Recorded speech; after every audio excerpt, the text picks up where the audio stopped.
Hi everyone, welcome back to Easy Learning English channel for Myanmar. In this lesson, I'm going to introduce some question and answer patterns that you can use with how much and how many.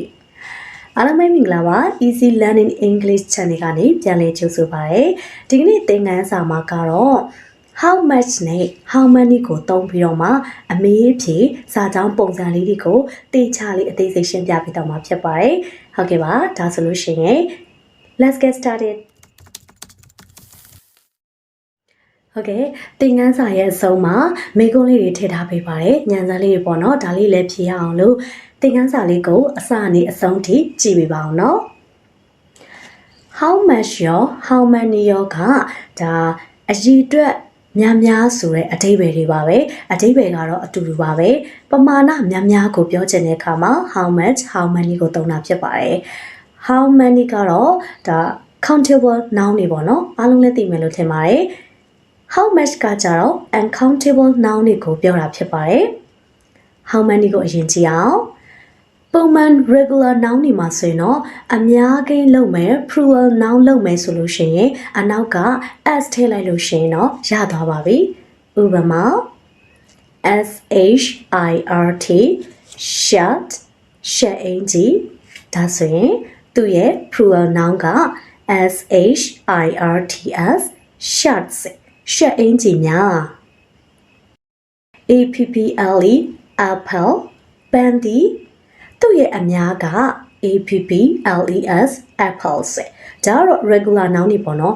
ဒီလို noun တွေမှာဆိုလို့ရှိရင်တော့အနောက်မှာ s ထည့်လိုက်လို့ရှိရင်ဒါအများကြီးဖြစ်သွားပါပြီ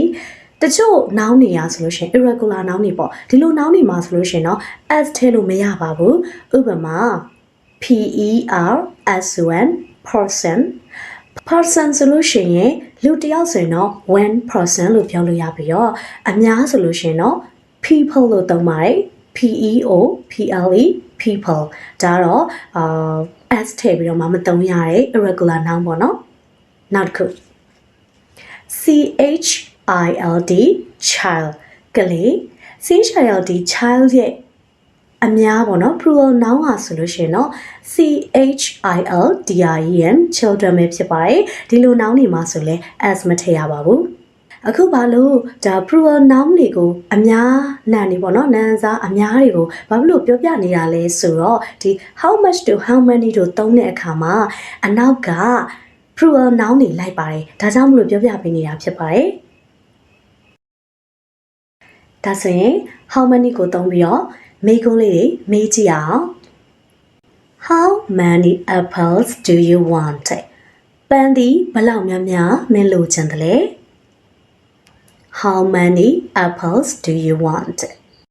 How many children do you have? မင်းမှာကလေးဘယ်နှယောက်ရှိသလဲ How many children do you have? How many dogs do you have? သင်မှာခွေးဘယ်နှကောင်ရှိသလဲ How many dogs do you have? How many countries are there in the world? ကမ္ဘာပေါ်မှာနိုင်ငံပေါင်းဘယ်နှခုရှိသလဲ How many countries are there in the world? ကဲဟုတ်ပြီဒီမှာဆိုရင်တော့ how many ကိုသုံးပြီးတော့မှမေးခွန်းတွေအများကြီးမေးလို့ရပါတယ်အားလုံးကလည်းအစားလေးတွေထိုးပြီးတော့မှပေါ့နော်အစားသွင်းပြီးတော့မှနောက်ကနေပြီးတော့မှလည်းဒါ sentence လေးတွေတိစောက်ကြည့်လို့ရပါတယ် How many blanks are there how many blank do you have ဒီလိုမျိုးတွေပေါ့နော်အများကြီးအစားသွင်းပြီးတော့မှသုံးကြည့်လို့ရပါတယ်ဟုတ်ကဲ့ဒါဆိုလို့ရှိရင် how many နဲ့ပတ်သက်ပြီးတော့မှမေးခွန်းလေးတွေမေးကြည့်ပြီးသွားပြီဆိုရင်အဖြေလေးတွေဖြေကြည့်မယ် how many နဲ့မေးရင်ဘယ်လိုဖြေရမလဲဆိုတာလေးတကယ်လို့ပေါ့နော် how many children do you have တဲ့မှာကလေးဘယ်နှယောက်ရှိသလဲလို့မေးလာတဲ့အခါမှာကိုကပြန်ဖြေမယ်ဆိုရင်2ယောက်ရှိရဆိုရင်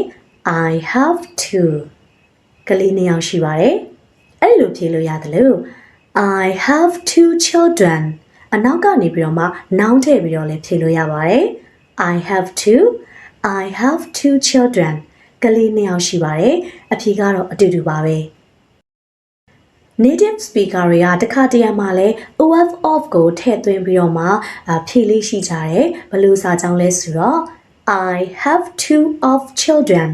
ကျွန်တော်မှာကလေး2ယောက်ရှိပါတယ်ဒီလိုမျိုးသုံးတာလေးတွေတွေ့ရင်လေဒါကအတူတူပါပဲတခါတည်းမှာသူတို့ကဒီလိုမျိုးသုံးတတ်ပါတယ်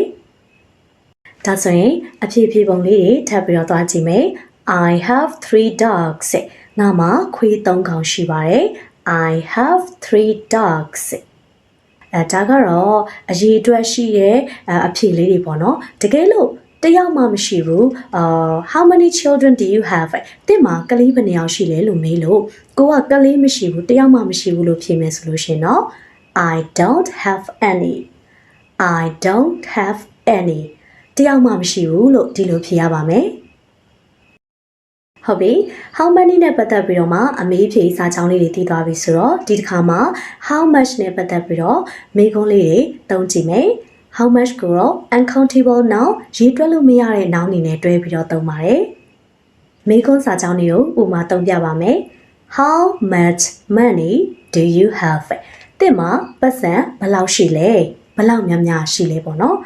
money ကရေးတွက်လို့ရတဲ့ noun မဟုတ်ပါဘူး money က uncountable noun ဖြစ်ပါတယ်ရေးတွက်လို့မရတဲ့ noun ပါ how much money do you have တဲ့မှာပတ်စံဘယ်လောက်များများရှိသလဲ how much free time do you have တဲ့မှာအားလက်ချိန်ဘယ်လောက်ရှိသလဲ how much free time do you have how much wine is there အဲ့ဒီမှာ wine ဘယ်လောက်ရှိသေးလဲ how much wine is thereအဲ့ဒီမှာ wine ဘယ်လောက်ရှိသလဲဒီနေရာမှာလဲ wine ကလည်းဒါ uncountable noun ဖြစ်ပါတယ်ဒါကြောင့်မလို့ match နဲ့တွဲသုံးတာပါဒီလိုမျိုးရေးတွက်လို့မရတဲ့ရေတို့ပေါ့နော်နွားနို့တို့ wine တို့စသဖြင့်ဒါမျိုးတွေဆိုရင်တော့ how much နဲ့တွဲပြီးတော့မှသုံးပေးရပါတယ် how much beer is there အဲ့ဒီမှာ beer ဘယ်လောက်ရှိသေးလဲ how much beer is there how much milk do you want No ဘယ်လောက်များများလိုချင်တယ်လဲ How much milk do you want? How much rice do you want? ထမင်းဘယ်လောက်များများလိုချင်တယ်လဲထမင်းဘယ်လောက်လိုချင်တယ်လဲ How much rice do you want? ဒီမှာ rice ထမင်းကလည်းတစ်စီးနှစ်စီးပေါ့နော်အဲ့လိုမျိုးရေးတွက်လို့မရတာဖြစ်တဲ့အတွက်ကြောင့်မလို့uncountable noun ဖြစ်ပါတယ်ဒါကြောင့် how much နဲ့တွဲပြီးတော့မှသုံးတာဖြစ်ပါတယ် How much နဲ့ပတ်သက်ပြီးတော့မှမိကုန်းနေလည်းမိတက်သွားပြီလို့ထင်ပါတယ်ဒါဆိုရင်အဖြေစာကြောင်းလေးတွေကိုလေ့လာကြည့်အောင် How much နဲ့မေးလာလို့ကိုကဖြေတော့မယ်ဆိုရင်ဥပမာ How much money do you have တဲ့မှာပတ်စံဘယ်လောက်ရှိလဲလို့မေးလာလို့ကိုကဖြေမယ်ဆိုရင်ဖြေလေးရှိရဲ့အမှားတစ်ခုရှိပါတယ်အဲ့ဒါကဘာလဲဆိုရင် I have much moneyငါမှာပတ်စံအများကြီးရှိရဲဆိုပြီးတော့မှဒီ match ကိုသုံးပြီးတော့မှဖြေလေးရှိကြတယ်အဲ့လိုဖြေမယ်ဆိုရင်မှားပါတယ်ဘာလို့လဲဆိုတော့အဖြေစကားနဲ့ဖြေမယ်ဆိုရင် match ကဒါ negative ဖြစ်တဲ့အငြင်းဝါကြတွေမှာပဲသုံးပါတယ် positive ဖြစ်တဲ့ဒီလိုဝါကြတွေမှာဆိုလို့ရှိရင်တော့မသုံးပါဘူး match ကိုဘယ်နေရာမှာသုံးလဲဆိုရင်တော့ I haven't much moneyငါမှာပတ်စံတိတ်မရှိဘူးဒီလိုနေရာမှာဆိုရင်တော့ဒါအငြင်းဝါကြဖြစ်လို့ match ကိုသုံးလို့ရပါတယ် I haven't much money ငါမှာပတ်စံတိတ်ပြီးတော့မရှိပါဘူးတကယ်လို့ positive ဝါကြတွေကိုဖြေမယ်ဆိုရင်တော့ some little lots of a lot of စတဲ့စကားလုံးတွေကိုသုံးပြီးတော့မှဖြေနိုင်ပါတယ် I have some money ငါမှာပတ်စံအချို့ရှိပါတယ် I have some free time ငါမှာအားလက်ချိန်အနည်းငယ်ရှိပါတယ် I have a little time today ငါဒီနေ့အချိန်နည်းနည်းရတယ် I have a little time today ဒီမှာဆိုရင် a little နဲ့ little ကိုလည်းရှင်းပြချင်ပါတယ် a little ဆိုတာက